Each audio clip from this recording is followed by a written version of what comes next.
الله واسع عليم وقالوا اتخذ الله ولدا سبحانه بل له ما في السماوات والأرض كل له قانتون بديع السماوات والأرض وإذا قضى أمرا فإنما يقول له كن فيكون صدق اللہ العظیم۔ آیات مبارکہ کا ترجمہ۔ اور اللہ ہی کے لیے ہے مشرق اور مغرب، فَأَيْنَمَا تُوَلُّوا، بس جس طرف بھی تم منہ کرو، فَثَمَّ وَجْهُ اللَّهِ، بس اسی طرف اللہ کی رضا ہے۔ ان اللہ واسع علیم، بے شک اللہ تعالیٰ وسعت والے ہیں، جاننے والے ہیں۔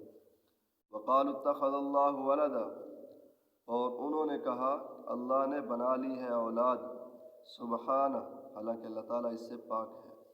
بل لہ ما فی السماوات والارض، بلکہ اسی کے لیے ہے جو کچھ آسمانوں میں ہے اور زمین میں ہے۔ کل لہ قانتون، ہر چیز اسی کی فرما برداری کرنے والی ہے۔ بدیع السماوات والارض، آسمان اور زمین کا بنانے والا ہے۔ وَإِذَا قَضَى أَمْرًا، اور جب وہ فیصلہ کرتا ہے کسی کام کا، فَإِنَّمَا، تو بے شک، یقول لہ، اس کو کہتا ہے کن، ہو جا، فیکون، بس وہ چیز ہو جاتی ہے۔ اللہ تعالیٰ نے پہلی آیت مبارکہ کے اندر صحابہ کرام اور حضور نبی کریم صلی اللہ علیہ وسلم کو تسلی دی ہے، اور دوسری دو آیتوں کے اندر اللہ تعالیٰ نے اپنی قدرت کو بیان فرمایا ہے۔ تسلی کیسے دی ہے کہ جس وقت صحابہ کرام ہجرت کر کے مکہ سے مدینہ منورہ کے اندر تشریف لے گئے اور مکہ کے سے جدا ہونے کا غم تھا، دل کے اندر درد تھا، دل کے اندر پریشانی تھی کہ بھی ہم سے بیت اللہ جو ہے وہ جدا ہو گیا ہے۔ اور پھر مدینہ منورہ کے اندر جا کر اللہ تعالیٰ کی طرف سے حکم یہ آیا کہ آپ نے بیت المقدس کی طرف منہ کر کے نماز پڑھنی ہے۔ تقریباً 16 یا 17 مہینے بیت المقدس کی طرف منہ کر کے نماز پڑھتے رہے ہیں۔ اور پھر ایک دن ظہر کی نماز کے اندر حضور نبی کریم صلی اللہ علیہ وسلم نماز پڑھا رہے تھے، 2 رکعتیں پڑھا لی تھی، دوسری رکعت کی اتحیات کے اندر بیٹھے ہوئے تھے، تو حکم آیا کہ اب آپ کا قبلہ بیت اللہ شریف ہوگا۔ تو اسی وقت جو ہے یہ قبیلہ بنو سلمہ کے اندر نماز پڑھا رہے تھے، وہیں پر حضور نے اگلی جو 2 رکعتیں ہیں ظہر کی وہ بیت اللہ کی طرف منہ کر کے پڑھائیں، اس لیے اس مسجد کا نام مسجد ذوالقبلتین بن گیا، یعنی دونوں جو ہے قبلوں کی طرف اس کا رخ ہے۔ تو اللہ تعالیٰ نے مسلمانوں کو تسلی اسی طرح دی ہے کہ دیکھو یہ جو قبلہ ہے یہ تو ایک تمہاری اجتماعیت کے لیے اور اللہ تعالیٰ کا حکم ہے بس، باقی جدھر منہ کر کے تم نماز پڑھو گے، جہاں کہیں تم نماز پڑھو گے وہاں پر اللہ کی رضامندی ہے۔ اصل کوئی رضامندی یہ نہیں ہے، رخ کرنا کوئی اصل رضامندی نہیں ہے، اصل رضامندی اللہ تعالیٰ کی، اللہ کے حکم کو پورا کرنا ہے۔ اس نے حکم دیا بیت اللہ کی طرف منہ کر کے نماز پڑھو، تم بیت اللہ کی طرف کرتے رہے ہو۔ اس نے حکم دے دیا بیت المقدس کی طرف منہ کر کے نماز پڑھو، تم نے بیت المقدس کی طرف منہ کر کے نماز پڑھی۔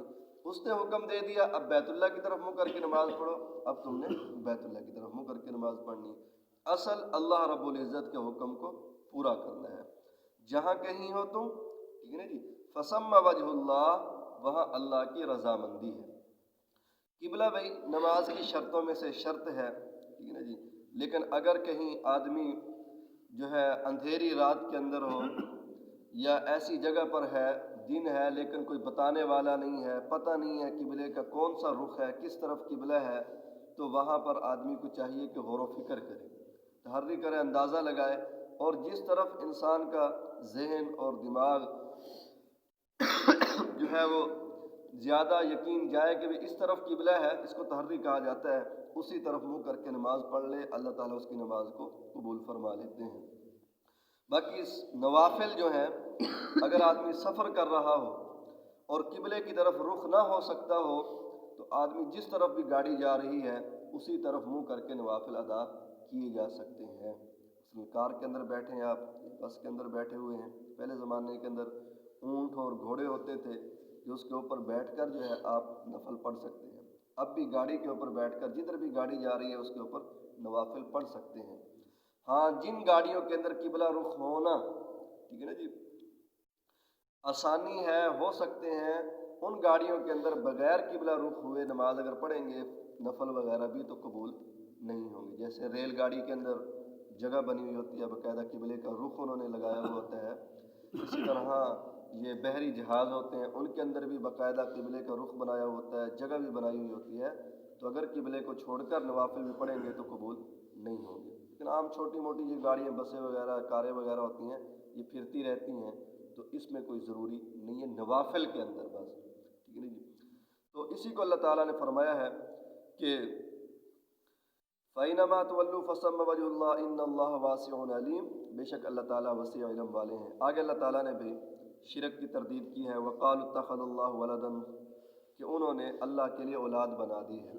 یہودیوں نے کہا عزیر ابن اللہ، حضرت عزیر علیہ السلام اللہ کے بیٹے ہیں۔ عیسائیوں نے کہا مسیح ابن اللہ، حضرت عیسیٰ علیہ السلام اللہ کے بیٹے ہیں۔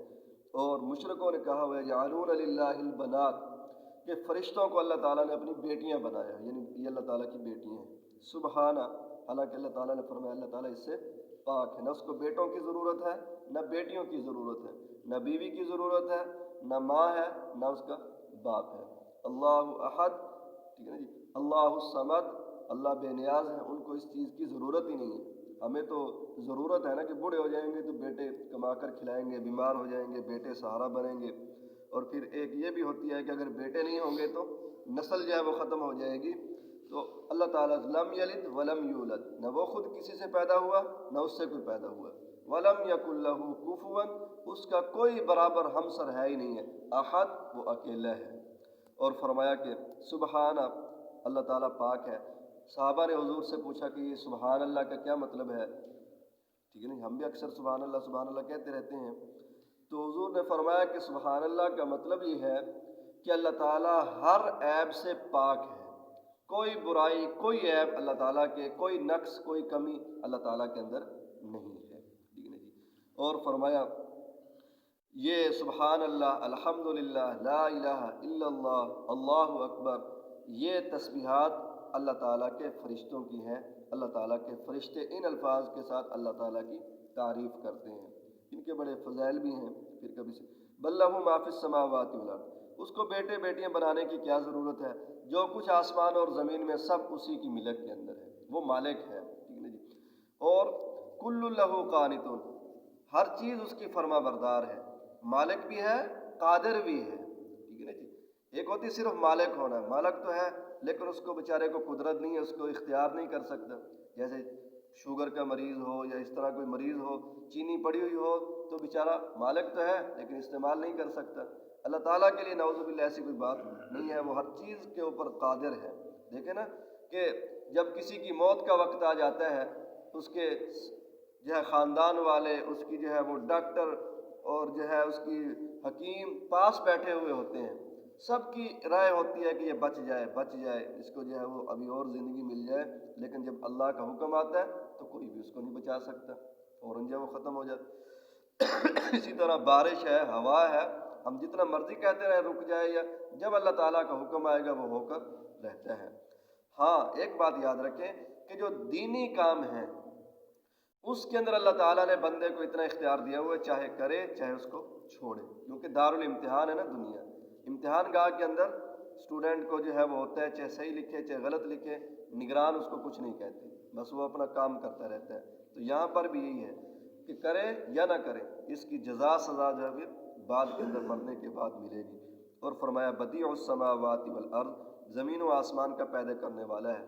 بدیع پیدا کرنے والا، بنانے والا اس کو کہا جاتا ہے جو بغیر نمونے کے بناتا ہے۔